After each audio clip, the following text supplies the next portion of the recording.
C'est comme si j'avais eu une arme et que je leur avais tiré dessus. J'en ai tué 3 en un coup. En un accident, quoi.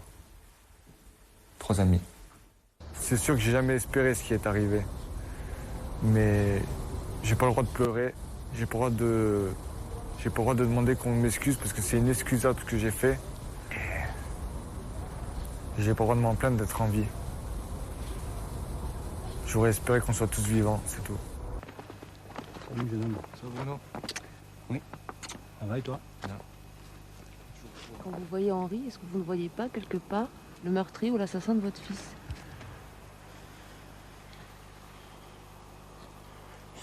C'est pas ce que je regarde quand je vois Henri, quoi.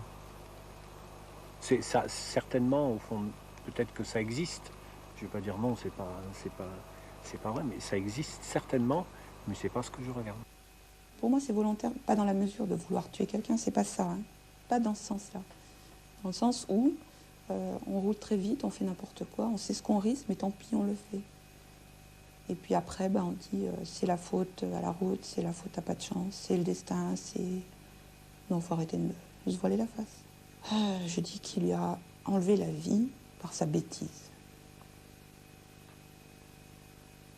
Qu'il fallait réfléchir avant. C'est trop tard. C'est trop tard. Et le pardon? Jamais. Maman de Sébastien, vous avez essayé d'aller la voir? J'imagine que oui, non? Et justement de lui demander pardon, mais elle ne veut pas l'entendre? Je trouve que c'est, je sais pas, demander pardon, j'ai le droit de demander pardon? Demander pardon de quoi? Je dirais, ah ben excusez-moi, pardon d'avoir commis l'accident qui a tué vos enfants. Mais je pense pas avoir le droit de demander pardon. Je suis pas un assassin, j'ai pas voulu leur mort, mais je suis un tueur, tout simplement. C'est le mot qu'on donne aux gens qui tuent involontairement. Je suis un tueur involontaire. Je roulais à 20 km/h de plus que la limite, que de la limitation de vitesse, que j'avais bu un verre de trop, donc j'avais 0,6 g d'alcool dans le sang au lieu des 0,5 autorisés. C'est des petits excès. C'est des petits excès, mais avec des putains de conséquences à l'arrivée. Comme l'a dit l'une des mères de mes amis décédés, Henri, si tu roulais à... Si tu roulais, si tu avais respecté 20 km/h de moins, si tu avais respecté la limitation de vitesse, si tu n'avais pas bu ce verre de trop, c'est peut-être pas 3 morts qu'il y aurait eu, mais 3 blessés. Voilà, cette Clio là qui passe et qui est à 110, alors que moi je suis à 90. Et ben tu te dis, tout le monde, tu es entraîné par la bêtise de tout le monde et tu as tendance à vouloir accélérer comme ça et te dire, voilà, eux ils roulent, moi aussi je roule. Et là, tu penses pas à ton accident. Je me retrouve dans une salle blanche. Je vois ma mère. Elle me dit... Henri, t'as eu un accident. Mais heureusement, t'étais tout seul. Après, je ferme les yeux. Je sais pas combien de temps s'est écoulé. Je réouvre les yeux. Mais il a dû s'écouler au moins 1 semaine, 2 semaines, peut-être plus. Et je réouvre les yeux et je vois ma mère qui me dit « Henri, ça y est, t'es prêt. En fait, t'as eu un accident de voiture, mais tu n'étais pas tout seul. Frédéric, Sébastien, Antonin, ils étaient avec toi et ils sont morts. » Tu te définis comme tueur, tu m'as dit ça la dernière fois. Est-ce que tu veux garder ce nom? Je veux pas. Je ne peux que garder ce nom. Et ce qui qualifiera tout le reste de ma vie ce que je suis. Précisément, le tueur involontaire de mes amis. C'est une question que je me pose. Est-ce que je l'ai cherché? Le chercher et faire exprès, c'est pas pareil pour moi. Dans le sens où, est-ce que justement, j'ai pas trop pris de risques en voulant avoir une montée d'adrénaline ou... Je sais pas. Est-ce que je l'ai pas cherché? Ça, c'est une question que je saurai jamais. Il faut savoir faire d'une situation dramatique. Il faut savoir en tirer profit. Pas pour effacer, pas pour réparer, mais pour continuer. Je me suis retrouvé à l'hôpital. Ma mère a reçu un appel de l'hôpital. Ma mère décroche le téléphone et... Oui, allô, bonjour madame, votre fils a eu un accident de voiture. et il est en cellule de déchocage. Alors ma mère, elle me dit « Ah bon, bah, s'il est en cellule de déchocage, c'est pas bien grave, il est juste choqué. » Il faut savoir que la cellule de déchocage, c'est quand tu es à la limite de la mort. 1 mois de coma, 1 an dans un fauteuil roulant. Je suis coupable, je veux dire, il y en a tellement qui vont devant les tribunaux qui disent « Ah, j'ai pas fait exprès.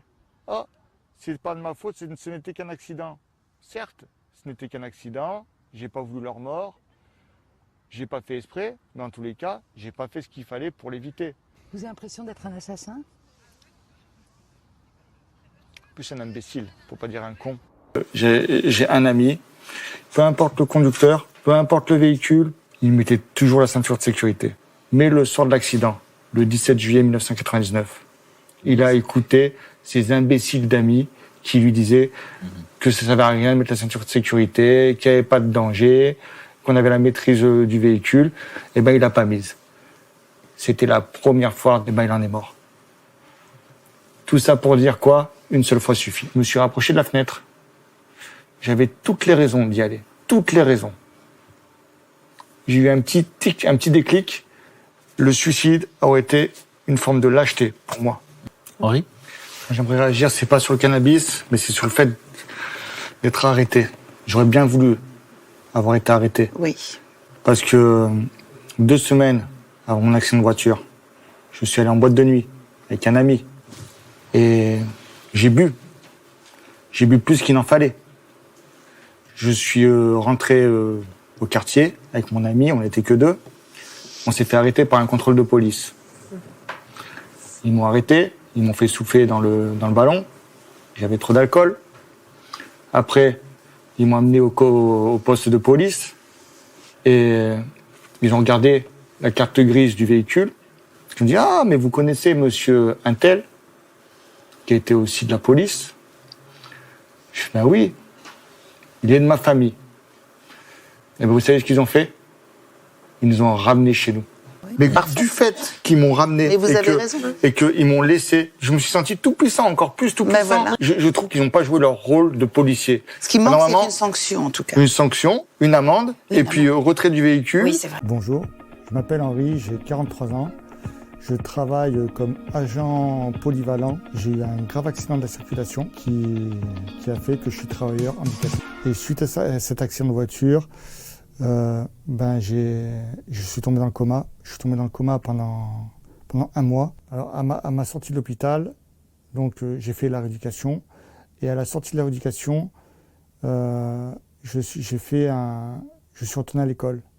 Et comme je ne pouvais pas retourner en BEP maintenance, parce que initialement j'étais dans le domaine industriel, j'avais fait en 1999, à l'époque où j'ai eu l'accident, j'étais en BEP maintenance, donc j'ai dû me réorienter dans le secteur tertiaire et j'ai fait un bac pro accueil service. Après j'ai eu mon bac pro accueil service, j'ai réussi. Après ça suffisait pas, un simple bac pro pour avoir du travail. Donc j'ai fait un BTS en alternance à ST Microélectronics Grenoble. Et j'ai eu le niveau BTS, je l'ai pas eu. Et donc à la sortie de cette alternance, je suis allé au Forum Emploi au World Trade Center de Grenoble où il y avait le GETH et j'ai postulé au GETH qui m'a retenu et qui m'a envoyé à Citec Constellium, là où je me trouve actuellement. C'est vrai que j'avais le choix, c'est vrai que j'avais le choix. J'aurais pu rester avec mon AAH, que j'aurais pu rester, on va dire, au crochet de la société. Mais il y a quand même, on a besoin, moi je dis que l'homme est un animal social et qu'on a besoin de sociabilité et qu'on a besoin d'être fier de soi. On a besoin aussi de rencontrer les gens, de communiquer, de dialoguer et d'être en interaction avec le monde. Je dirais tout simplement aux recruteurs qui doivent embaucher une personne en situation de handicap que, d'une certaine manière, on est tous handicapés.